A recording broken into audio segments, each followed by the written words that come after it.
ભાવ, અભાવ ને પ્રભાવ, આ ત્રણ કારણોથી જ માણસ તમારી પાસે આવે છે. ભાવથી આવ્યો હોય એને પ્રેમ આપો, અભાવથી આવ્યો હોય એને મદદ કરજો, અને પ્રભાવથી આવ્યો હોય તો એને પ્રસન્ન થજો એની પર, કે ઈશ્વરે તમને આવા બનાવ્યા છે, આને લાયક બનાવ્યા છે. ભગવદ્ ગીતા અધ્યાય 6 શ્લોક 33. अर्जुन उवाच योऽयं योगस्त्वया प्रोक्तः साम्येन मधुसूदन एतस्याहं न पश्यामि चञ्चलत्वा स्थितिं स्थिराम्. ગુજરાતીમાં જો આ શ્લોકને કહીએ તો અર્જુને કહ્યું કે હે મધુસૂદન, આપે જે યોગ પ્રણાલીનું વર્ણન કર્યું છે તે અવ્યવહારુ અને અપ્રાપ્ય લાગે છે, કારણ કે મન તો ચંચળ છે. બીજા શબ્દોમાં કહીએ તો અર્જુન બોલ્યા, હે મધુસૂદન, જે આ યોગ આપે મને સંભળાવ્યો અને સંભાવે કહ્યો, પણ મન ચંચળ હોવાને લીધે હું આની નિત્ય સ્થિતિને જોતો નથી. ભગવાને આગલા શ્લોકોમાં સમતા સંબંધી ઉપદેશો સાંભળી આપ્યા. એ સાંભળીને અર્જુનના મનની ચંચળતાને કારણે તેમાં પોતાની અચળ સ્થિતિ તેવી એ ખૂબ અઘરું છે એમ સમજીને અર્જુન અહીં આ વસ્તુ બોલે છે. કર્મયોગ, ભક્તિયોગ, ધ્યાનયોગ અને જ્ઞાનયોગ વગેરે સાધનોની પરાકાષ્ઠા રૂપ સમતાને અહીં યોગ કહેવામાં આવ્યો છે. 28મા શ્લોક સુધીના પ્રકરણને અનુલક્ષીને જો ધ્યાન યોગ માની લેવાય એ ઉચિત છે, પણ 31મા અને 32મા શ્લોકમાં ભગવત પ્રાપ્ત પુરુષોની વ્યવહાર દશાનું વર્ણન અને અર્જુનનો પ્રશ્ન પણ સમત્વને લક્ષિત કરીને કરવામાં આવ્યો છે. તેથી અહીં યોગનો અર્થ સમત્વ યોગ કરવામાં આવ્યો છે. આપણે જોયું કે અર્જુન આમ તો ખૂબ શક્તિશાળી, બળવાન છે, બુદ્ધિશાળી પણ છે, પણ જ્યારે યુદ્ધ મેદાનના મધ્યમાં એના સગા સંબંધીઓને જોવે છે ત્યારે એ દ્વિધામાં આવી જાય છે. એનું મન ચંચળ હોય છે એટલે એ મનથી યુદ્ધ કરવા તૈયાર થતો નથી. એને યુદ્ધ કરવા માટે તૈયાર કરવા માટે ભગવાને અહીં આખી ગીતા એટલે કે 700 શ્લોકોની ગીતા એને સંબોધી હતી. આ ગીતામાં ભગવાને એને જુદા જુદા યોગોની વાત કરી હતી. એમાં કર્મયોગ છે, ભક્તિ યોગ છે, અને આ અધ્યાયમાં ધ્યાન યોગની વાત કરી હતી. ભગવાને કીધું હતું કે ધ્યાન યોગમાં ધ્યાનથી સમાધિ તરફ જવાનું હોય છે, અને એમાં જ્યારે યોગી સફળતા મેળવે છે તો એના મનમાં સમત્વ એટલે કે સમતાનો ભાવ આવે છે. જ્યારે આત્માનો પરમાત્મા સાથે મિલન થાય છે, આત્માનું પરમાત્મામાં મિલન થાય છે, ત્યારે સમત્વનો ભાવ આવે છે. આના માટે ખૂબ જ કાળજી ધ્યાન અને ધ્યાન યોગમાં રાખવાની હોય છે. ધ્યાનમાં સ્થિરતા, મનની સ્થિરતા ખૂબ જ મહત્ત્વની છે. મન એક ચિત્તે એક સ્થળે એક જ દમ સ્થિર થવું જરૂરી છે. આપણે જોઈએ છે કે સામાન્ય રીતે દરિયામાંથી જો મોતી લેવા હોય તો એક ડૂબકી મારો તો તમને મોતી મળતા નથી. તમારે દરિયાના ઊંડાણ સુધી જવું પડે છે અને વારંવાર ડૂબકીઓ મારી ઊંડાણ સુધી મોતી માટે જવું પડે છે. અને જો ઊંડાણ સુધી વારંવાર તમે ડૂબકીઓ મારો દરિયામાં તો તમને સાચા અને સારા મોતી અચૂક મળે છે. એવી રીતે ભગવત પ્રાપ્તિ કે મોક્ષ પ્રાપ્તિના દરિયામાં તમારે 1-2 ડૂબકીઓ મારવાથી તમને ભગવત પ્રાપ્તિ કે મોક્ષની પ્રાપ્તિ થતી નથી.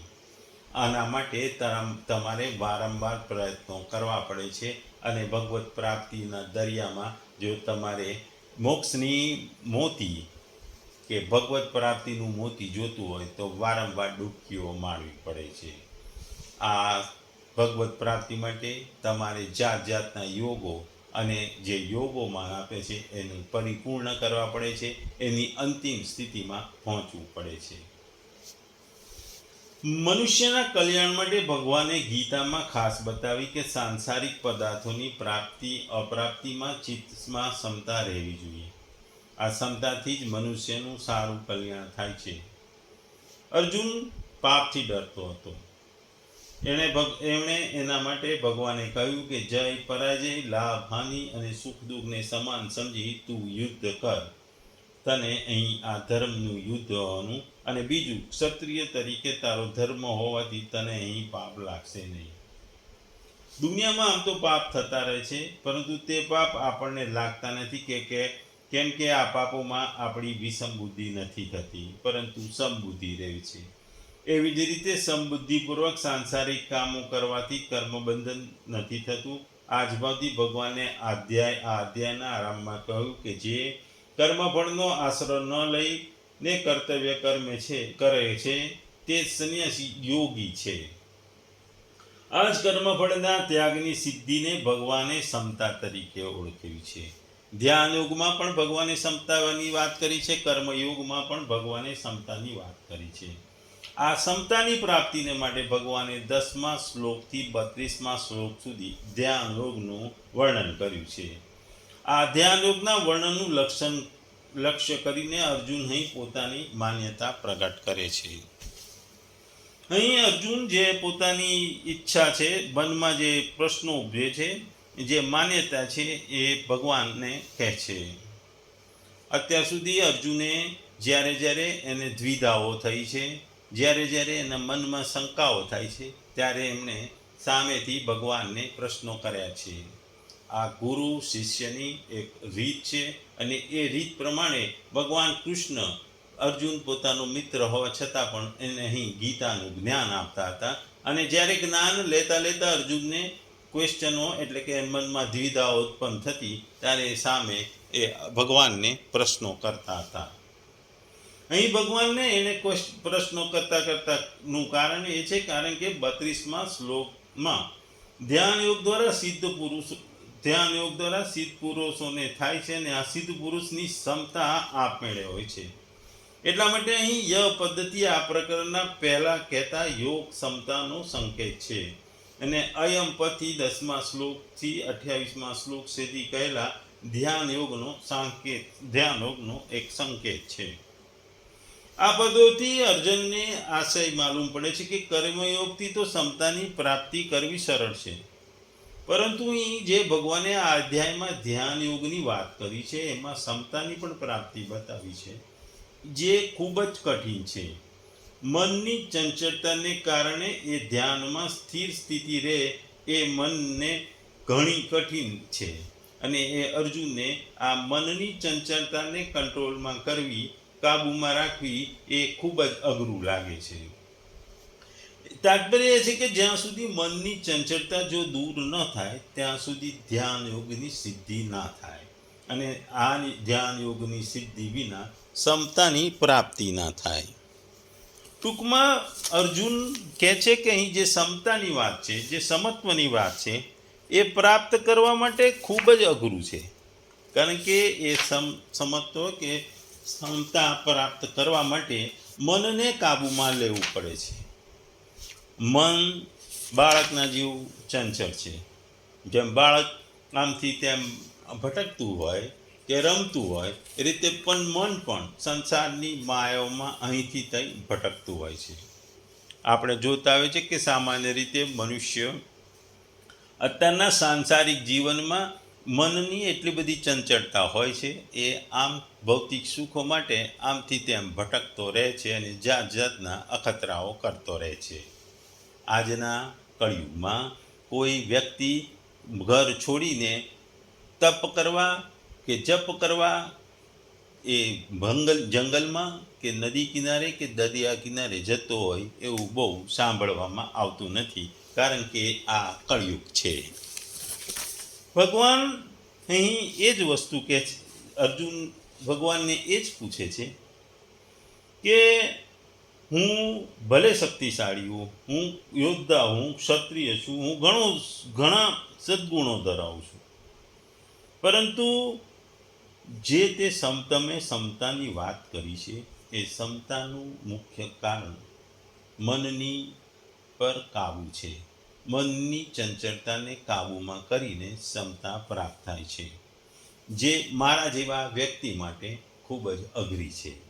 કારણ કે મારું મન પણ અત્યારે જેમ યુદ્ધના મેદાનમાં યુદ્ધ ન કરવા કે કરવું એમાં જે ચંચળતાથી જે વાતો કરી રહ્યું છે કે જે યુદ્ધ કરવા ન કરવા વચ્ચે અટવાયેલું છે, એ રીતે મારું મન જો ચંચળ રહે તો હું ક્ષમતા પ્રાપ્ત ના કરી શકું, અને ક્ષમતા જો મને ન મળે તો હું ધ્યાન યોગની સિદ્ધિ પ્રાપ્ત ન કરી શકું. આપણે અર્જુને જે વાત કહી છે એ વાતમાં જો આપણે જોઈએ કે આપણે ઇતિહાસમાં કોઈ પણ જગ્યાએ એવો કોઈ ઉલ્લેખ મળતો નથી કે કોઈ વખતે યોગાભ્યાસ કોઈએ કર્યો હોય અને યોગાભ્યાસ દ્વારા એણે ભગવત પ્રાપ્તિ કરી હોય. એનો ઉલ્લેખ ઇતિહાસમાં ક્યાંય જોવા મળતો નથી. તેથી કલીના આ યુગમાં આ પદ્ધતિ સ્વીકારવા માટે સર્વથા અશક્ય ગણવી પડે. અલબત્ત જૂજ વિરલ મનુષ્યો માટે કદાચ શક્ય હોઈ શકે, પરંતુ જનસાધારણ માટે તો આ અશક્ય છે. જો 5000 વર્ષ પહેલા આમ હતું તો વર્તમાન સમય માટે તો કેવું શું. ટૂંકમાં આ શ્લોકમાં ભગવાનની જે વાતોના ધ્યાનયોગની જે વાતો હતી એના સંદર્ભમાં ભગવાનને અર્જુન કહે છે કે તમે શીખવેલા સામ્ય યોગની હે મધુસૂદન, મનની ચંચળતાને કારણે તે સ્થિર સ્થિતિમાં રહે એમ હું માનતો નથી. મારું મન ચંચળ છે.